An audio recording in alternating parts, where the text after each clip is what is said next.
Hello and welcome back to another RiftGuides WildRift video. Today we are going to talk about things that challenger players don't tell you and you'll probably not know or be told unless you listen to this video.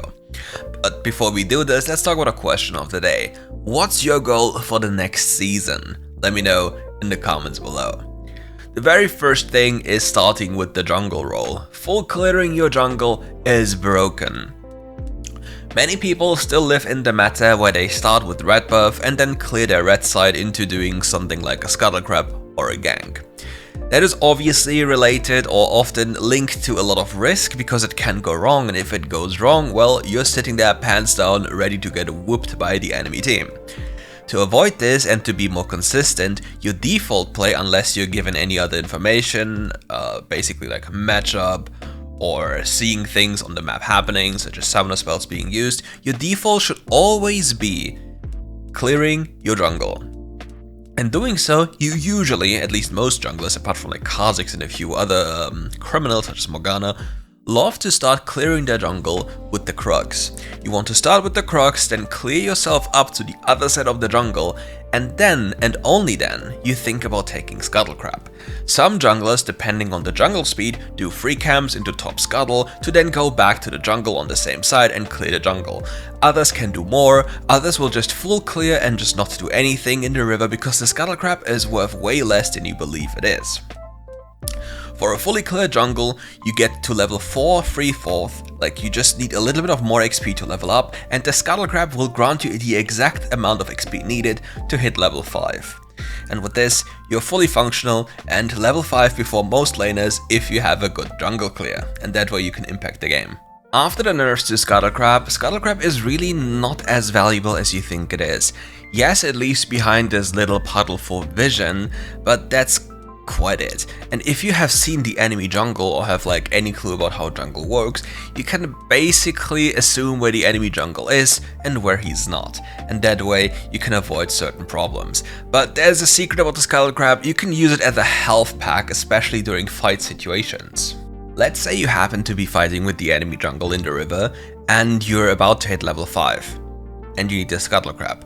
What you can do, like let's imagine you're like half HP at this point, you can use your smite to gain HP back from just the smite itself, then you kill the crab with the smite, which then heals you again, and then you level up and also gain a burst of health. So you basically heal yourself just by killing Scuttle Crab in a tactical way during a fight. This is something you can think about in the future. The next thing we have to talk about are minions. Minions are absolutely underestimated for I don't know what reason. Minions grant you the most amount of consistent gold income by a mile. Every time you see people run to an objective and fight, the fight is going for like 30 seconds, 1 minute, maybe longer depending on how absolutely messed up the fight is, and in the meantime, the minions are just looking at each other and dying, maybe running into the tower or whatever, and nobody's there to catch it. Now if you look at the gold value that is lost at that point in time, and in the time frame where the fight is happening, and then add the plating value to the mix, you realize that you probably could have gotten more gold just from collecting those waves plus platings than you would have gotten by killing the entire enemy team at that fight. It sounds weird, it is quite weird, but minions are really busted and they are really crazy in terms of what they grant you. Taking this into consideration, freezing is a fundamental concept that's heavily underrated as well. Freezing basically refers to a state where the enemy wave is pushing into your wave, but you stop the wave from running into your tower, so your next incoming minion wave keeps them out of the tower and tanks them, and you only remove minions that are too many, and if there are too many minions, they'll kill your minions faster, and obviously if your minions die, they'll run into your tower, and tanking those minions yourself will make you take a lot of damage. So obviously, you want a decent amount of minions on your side, tanking the enemy minions, but not too many. The basic rule of thumb is if the enemy minion wave comes in, you just have -2 minions depending on the wave. Let's say it's a cannon wave, you need 3 minions on your side to keep it roughly equal, and then you can have it outside of your tower and just stand there and wait. This is especially a very powerful tactic when it goes into mid-game, there are no objectives available. Let's imagine you're a Baron lane and you just lost your top lane tower. The enemy team has already taken Herald or Dragon, or you have taken Herald or Dragon, doesn't really matter, but a big wave is running into your tier 2 tower. You can hold this wave and let it kill the next incoming waves from your side. That way you can choke the enemy out of XP and gold on one lane, which means their 3 lanes of economy are now taken away and reduced to only 2. The only downside for this in solo queue is that people will make a lot of mistakes and get themselves killed. So this is a strategy that's usually better for higher levels of play. What you can do in solo queue, however, is the next trick: creating a slow push in a side lane that can end the game or take down an inhibitor on its own. What you have to do here is, remember the thing where I told you about minions holding waves? You can abuse this principle to slow down a push. So let's say you have more minions running into the enemy wave, which means they are pushing into the enemy team. You just remove a few more minions, but leave the tankier minions behind, and let the wave naturally push into the enemy team. So for this, for example, let's say the enemy team has 2 caster minions and 2 melee minions fighting your minions, and you would remove 2 caster minions. The melee minions will obviously tank those minions longer and allow this wave to slowly push towards the enemy's side.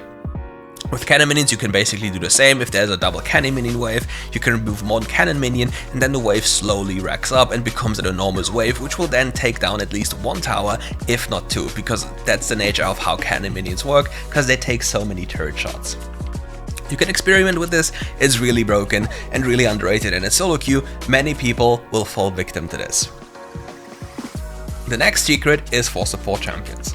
I've seen so many support champions play with sickle and without bone plating. Okay, I know you don't want to play lane, I can absolutely respect it, but it's a waste to not play lane and force the enemy to lose the game by just you being too tanky. It has little to no counterplay because you're just doing one thing. You have more stats and you're shoving your stats into the enemy team's face and they can't do much about it. You have Relic Shield and Bone Plating. So Relic Shield grants you 100 HP and Bone Plating grants you, depending on the enemy champion you're facing, up to a 100 bonus HP as well level 1, or at least something close to this, and it scales later into the game. So let's say an enemy champion is Rakan. Rakan's only early game play is to use his second ability into your face or throw his first ability into your face. He has no way of doing anything else early game, and if you have higher range than him, you can abuse him during the laning phase. Now if he happens to jump onto you level 1, your Bone Plating will protect you from all the incoming damage. Let's say he's running Electrocute and gets off an auto attack, plus the second ability plus the Electrocute. That's 3 sources of damage, which are all reduced by Bone Plating because it's happening too fast in sequence. That's probably minus 90 damage on that trait, and you already have plus 100 HP of the Relic Shield. Now the Rakan is standing in your face as a melee champion who then has to run away, because he can't kill you, you're too tanky at this point in time. And if your champion has the abilities to lock him down, such as for example a Karma or anything that has like high ranged DPS, the Rakan will be in big trouble. Not to mention that Relic Shield grants you a tempo advantage you can use, for example, for the 3rd wave, which is an incoming cannon wave, to take down the cannon early, to then get yourself an early reset to allow your ally to buy an item, or for yourself to have a faster rotation to another lane. Bone Plating is also a very valuable cooldown, which I just mentioned, and enemies need to play around this, and you also need to play around it. If you're a ranged champion, before you throw abilities into your enemy's face, try to use an auto attack to pre-proc Bone Plating and basically test out the enemy champion. What I do is I check the scoreboard and try to see what support item the enemy team has, and if you see it with the color of the little bubbles around the enemy champions, if it's a blue bubble, then they can last hit minions. If it's a yellow or orange color bubble, then they have to hit champions. Then I hit an enemy, check if they have Bone Plating, and if they don't have Bone Plating and they don't have Relic, then I'll just force them into submission because they can't win against me because I overstat them. Now, the next thing which will help me just be stronger against them is Relic Shield, execute your minions under 75%, which I already said, and it healing you for 15 to 65 HP. So, let me get this straight. Sickle grants you a little amount of AP or AD in the early stages of the game, which scales up to like 20, 80 to 40 AP as you complete it. However, the Relic Shield grants you tankiness, a stat which you usually don't get too much depending on what items you go for, and it grants you sustain and tempo advantages. So during a laning phase, Relic Shield can heal you for multiple hundreds of HP, while also giving you tempo advantage, while also making you tankier. Do you see how unbalanced this item is and what you can do with it? So keep in mind that I talked about the Scuttle fight, right? I talked about killing the Scuttle to heal from Smite and killing it and leveling up. You can do the same with the Relic Shield, especially as you go towards second wave. Second wave, if you kill the first minion in the Dragon Lane, will get you level 2. Killing that minion then allows you to gain the healing from your level up and then a second ability, and then you can run on the enemy. The healing, the lower you are, the more it heals, so if you're really low HP, it's 65 HP, which is a lot of HP. Makes it so much easier to fight enemies. The next tip is very simple. Don't follow leaderboard builds blindly. Please think about them. You need to understand why they do this, and if you don't understand why they do this, it's absolutely pointless to follow them. The next trick is very important for all players on the game, on the map and everywhere. You don't need to see the enemy, you can assume the position of people by their prior movements. So if you saw the enemy jungle on the other side of the map, let's say on the bottom lane, they can't magically be in your top lane 2 seconds after. Therefore, you don't necessarily need to respect it in that way, you just have to think ahead. What do I mean by thinking ahead? So, let's just believe you have no way of diving the enemy, but you can crash a wave. Okay, you can do so. Now you have 2 opportunities. You can either just recall instantaneously and go for a proactive play if your wave allows you to do so, or you place a deep wall into the enemy jungle, because you already know that the enemy jungle cannot be there. Now with that ward and then resetting after, you will have the security you need to play accordingly afterwards, because then you have all the information you need to do anything you want. It's just about how you use information, because you're given information all the time, but many people just don't come to the right conclusions because they don't see that A is B and B follows to C, and etc, etc. People cannot magically teleport somewhere unless, well, they have the teleport spell, but even then you will see it. The last tip I want to talk about are good base timers. Basing for an item or components is something that all people know, right? You see, I have all the gold I need, I'll buy an item. Amazing. But you ever got into the situation where, for example, you're an 80 carry and you have, let's say, 1000 gold in your inventory. So if I ask you, what item can an 80 carry buy with 1000 gold at the beginning of the game, after he already has a longsword? The answer is the BF sword. That's more AD. But I will see many players waste their entire time of the map or on the map by waiting for more gold. So your very first spike as an 80 carry, the biggest spike early game, would be BF sword, then it's Kirche's shard, like the little energized thingy, and then it's the completed Storm Razor if you go for this item. Each of those 3 things has different spike values, and it's very important that you understand that whatever you do, it can have severe consequences. Let's say you double kill the enemy in an early wave and then you crash the very first wave. You double kill them level 1 and crash the first wave. Many people might stay in lane, but why would you stay in lane? You gain nothing from staying in lane. You got 2 kills and the first wave. That is going to be probably enough to buy something. Now, is it going to be enough to buy you a BF sword? It really depends. If it was first blood, then you have enough. If it wasn't first blood, because the kill was on the other side of the map, it probably won't be enough. But if you happen to get the kill and then have the gold, you need to spend it. The enemy who is then coming back from their base has their resources replenished in the form of mana and HP, and they, even though they don't have gold, they have their resources at that point, which you have already spent.